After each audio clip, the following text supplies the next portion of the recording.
Dr. Andrew, selamat pagi. Selamat pagi. Ya, terima kasih waktunya. Salam sehat ya, Dok. Sehat. Ya, kita langsung membacakan pertanyaan-pertanyaan dari netizen di bagian pertama, sehat di tengah pandemi, yang sudah kami pilihkan melalui Instagram. Ada @hanatabita22. Nah, mudah-mudahan mendengarkan pagi hari ini. Selamat pagi, dokter. Saya punya anak 1 tahun 6 bulan.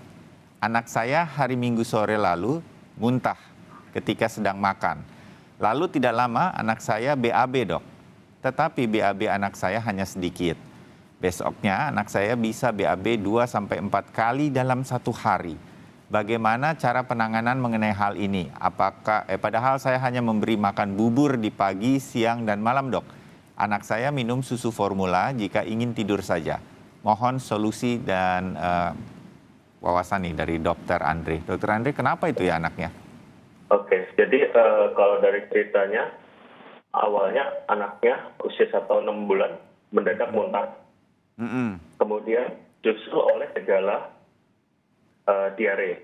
Ya. BAB dari 1 kali jadi 4 kali sehari.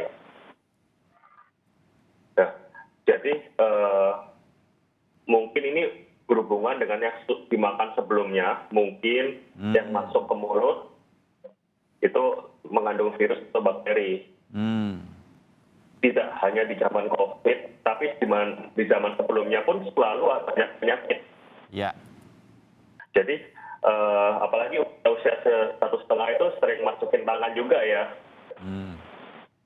Jadi ya memang kalau udah sakit, pertolongan pertama tetap berikan cairan rehidrasi, ya, bukan air putih. Jadi cairan itu yang paling gampang, yang paling umum tuh kita sebutnya oralit. Oke. Ya, jadi minum yang seperti itu, kalau anaknya muntah diberikan sedikit-sedikit tapi sering. Kalau misalnya anaknya tidak ada muntah, hanya diare, dia bisa minum dalam jumlah lebih banyak. Oke. Nah, itu pertolongan pertamanya. Nanti pertolongan khusus untuk diare, maksudnya pengobatannya, tergantung jenis diarenya lagi. Oke. Nah, itu memang harus dilihat dulu oleh dokter. Biasanya kalau diarenya nggak lama, cuma sehari aja, biasanya nggak perlu sampai ke dokter. Tapi pertolongannya tetap diberikan oralit, supaya nggak sampai diinfus. Begitu. Oke, jadi kalau dalam sebutlah 1 hari, paling lama 2 hari, kemudian diarenya masih ada, itu jangan ragu-ragu, segera bawa ke dokter ya. Begitu Dokter Andrew ya. Oke, Bu Hana, mudah-mudahan anaknya nggak apa-apa ya, diberikan oralit terlebih dahulu sebagai pertolongan pertama. Dan jadi wawasan bagi ibu-ibu yang lain juga. Kemudian yang kedua, Dokter Andrew, ada @muhbayu. Saya panggilnya Bayu saja nih, karena sama dengan saya. Dokter Andrew, anak saya masih menerima ASI. Nah, pada Lebaran Idul Adha kemarin, istri saya memakan daging, dok. Malam harinya istri saya memberi ASI ke anak saya, dan pagi harinya kulit anak saya merah seperti terkena alergi. Padahal istri saya tidak sama sekali memiliki riwayat alergi apapun. Saya belum berani bawa ke dokter di saat seperti ini, jadi saya hanya memberi bedak pada kulitnya yang merah-merah tersebut kepada anak saya. Apakah kulit merah di anak saya ini disebabkan alergi atau gejala yang lain, dokter? Terima kasih. Nah, apa itu? Oke, jadi ini nggak disebutkan ya usianya ya anaknya. Iya. Tapi gini deh, kalau masih prima ASI ya saya asumsikan di bawah 2 tahun deh ya. Biasanya kan paling lama 2 tahun ya. Nah, sebenarnya istrinya juga makan daging, juga nggak dijelaskan dagingnya daging apa ya. Sebenarnya semua yang dimakan oleh ibu itu proteinnya bisa turun melalui ASI.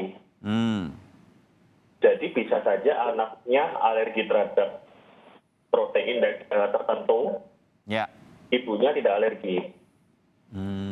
Dan nih, kalau kita ada penyakit namanya alergi protein susu sapi. Ya, ini bukan sapinya, tapi susu sapinya.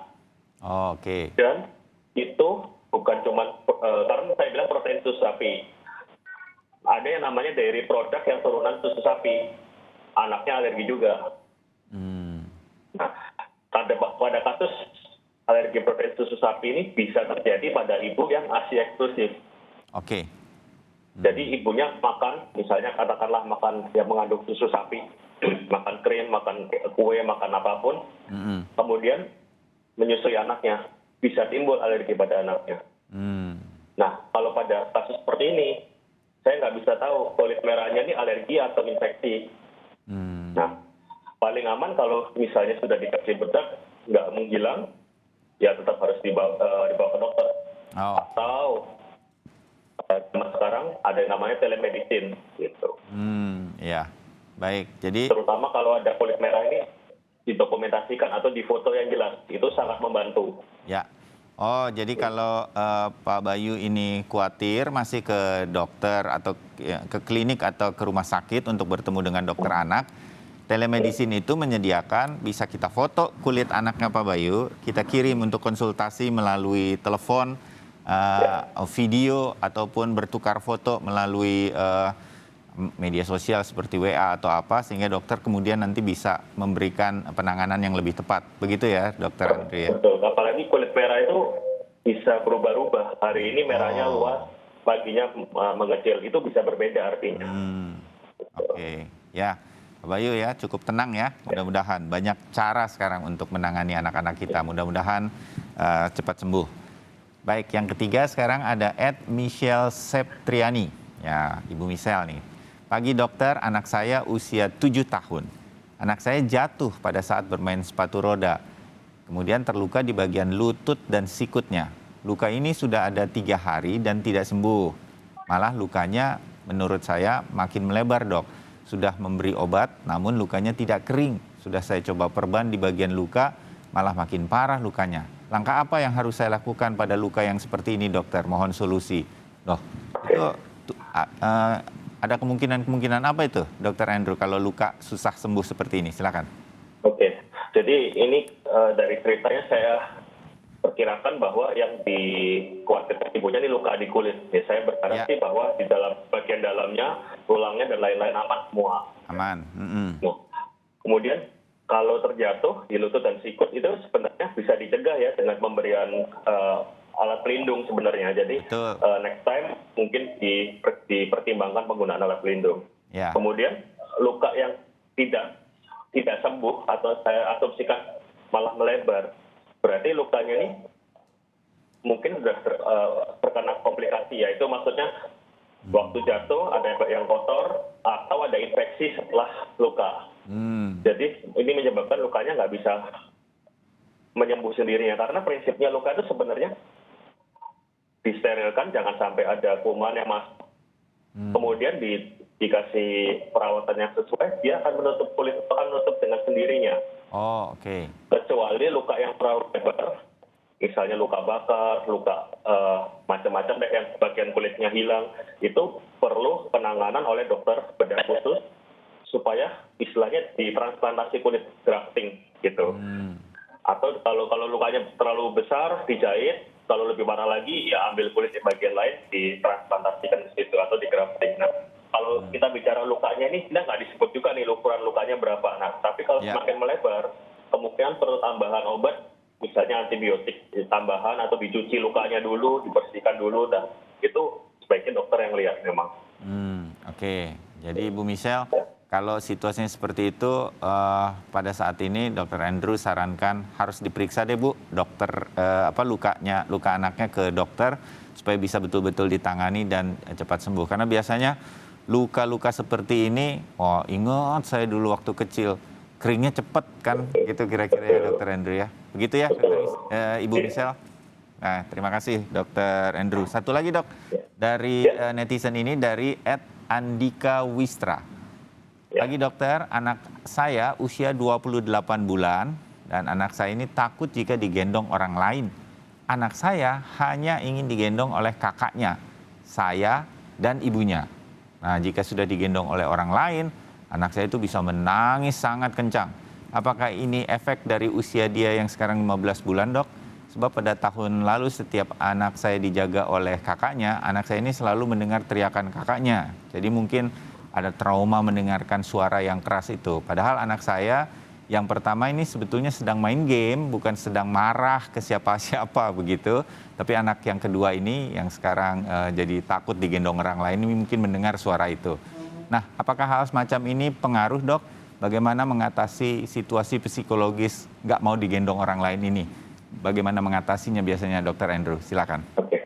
Jadi anak biasanya kalau anak itu sudah di atas usia 6 bulan, ya, anak itu sudah bisa mengenali muka orang. Jadi dia tahu muka yang familiar sama dia siapa, muka yang jarang ketemu siapa. Ya. Sebenarnya ini bagus bahwa dia takut kalau melihat orang lain, bahwa dia tidak gampang ikut orang lain, itu sebenarnya hal yang wajar. Nah, kalau memang karena dijaga kakaknya, kemudian kakaknya teriak-teriak, seharusnya anaknya itu malah takut sama kakaknya. Sementara ini kakaknya kalau gendong masih mau kan? Nah, berarti bukan karena anaknya teriak-teriak main game itu. Ya, setuju. Kalau memang pada masa pandemi anaknya jarang keluar-keluar, biasanya ya karena jarang terpapar orang, jarang bertemu orang lain. Makanya ini istilahnya tumbuh kembang atau perkembangan sosialnya. Memang biasanya kalau anak udah setahun ke atas tuh udah bisa diajak main sama anak lain gitu. Nah, cuman pada masa pandemi ini kita kan nggak berani menyarankan ketemu anak lain ya, karena kita nggak tahu anak mana yang membawa virus gitu. Iya. Sampai sudah, kalau saran saya sih sampai ada vaksin yang aman untuk anak-anak dan anak bisa terlindungi, ya saya nggak menyarankan anak untuk sering bermain dengan anak lain atau dengan orang keluarga lain. Kan keluarga besar bisa dengan kakek, nenek, paman, bibi. Sebenarnya kalau anaknya sering ketemu orang banyak, itu usia setahun pun nggak takut tuh ada. Oke. Ya. Cuman mungkin karena kepaparan ke orang lainnya kurang, jadi ya gitu. Ya. Jadi bisa jadi ini karena situasi pandemi kita nggak banyak keluar anak-anak, padahal di usia-usia seperti ini dia sudah mulai mengenal lingkungan kan ya, bukan hanya orang saja begitu, mungkin hewan, mungkin tumbuhan. Nah, kalau memang situasinya aman di rumah, mudah-mudahan ini anak-anak bisa dibawalah ke situasi udara terbuka dan lain-lain, sambil mungkin bertemu dengan wajah-wajah lain lewat Zoom dengan saudara-saudara atau apa, sehingga dia makin terbiasa. Mudah-mudahan. Kira-kira dugaan Dr. Andrew dari situasi-situasi selama ini melihat anak-anak kira-kira ke arah sana. Ya, ini jadi masukan juga bagi kita, karena anak-anak di usia sekarang kan banyak yang belum bisa keluar rumah. Kita khawatir mereka terpapar COVID atau apa. Baik, Dr. Andrew, terima kasih untuk jawaban-jawaban dari netizen. Kita jeda dulu, setelah ini kita mengangkat line telepon interaktif yang sudah masuk. Terima kasih, tetap bersama Sehat di Tengah Pandemi.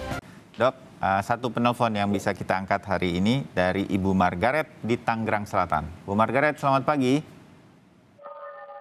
Bu Margaret, halo. Ibu Margaret di Tangerang Selatan. Tampaknya belum tersambung. Sekali lagi saya coba ya. Ibu Margaret, selamat pagi dengan Kompas TV. Tampaknya terputus. Oke. Nah, Dr. Andrew sambil menunggu mungkin menghubungi lagi Dr. Margaret.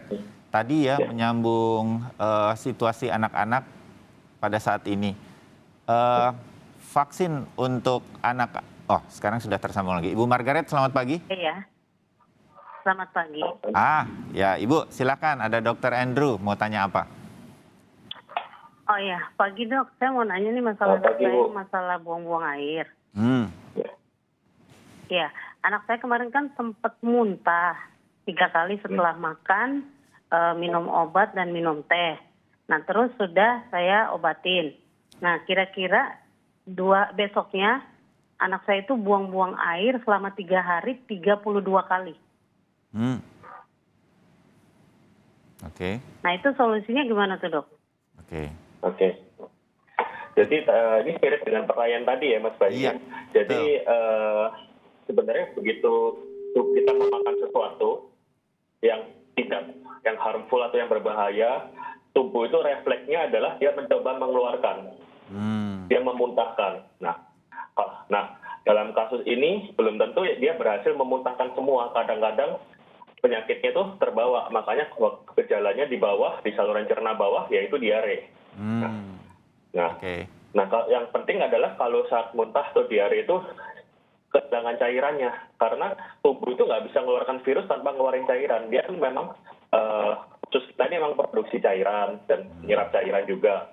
Pada saat dia mencoba mengeluarkan penyakit, cairannya juga hilang. Nah, itu yang membuat anak-anak atau orang dewasa muntah diare itu dirawat karena kurang cairan. Jadi pertolongan pertamanya pemberian cairan yang cukup. Nah, masalahnya ini cairan yang dikeluarkan saat muntah itu cairan lambung. Cairan yang dikeluarkan saat diare cairan usus itu bukan air putih.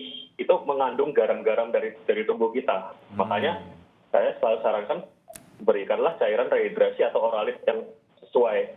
Kalau diberi air atau teh itu tidak sesuai gitu. Jadi walaupun nanti anaknya dapat cairan, tapi lemas karena garam-garam di tubuhnya berkurang. Oh, oke.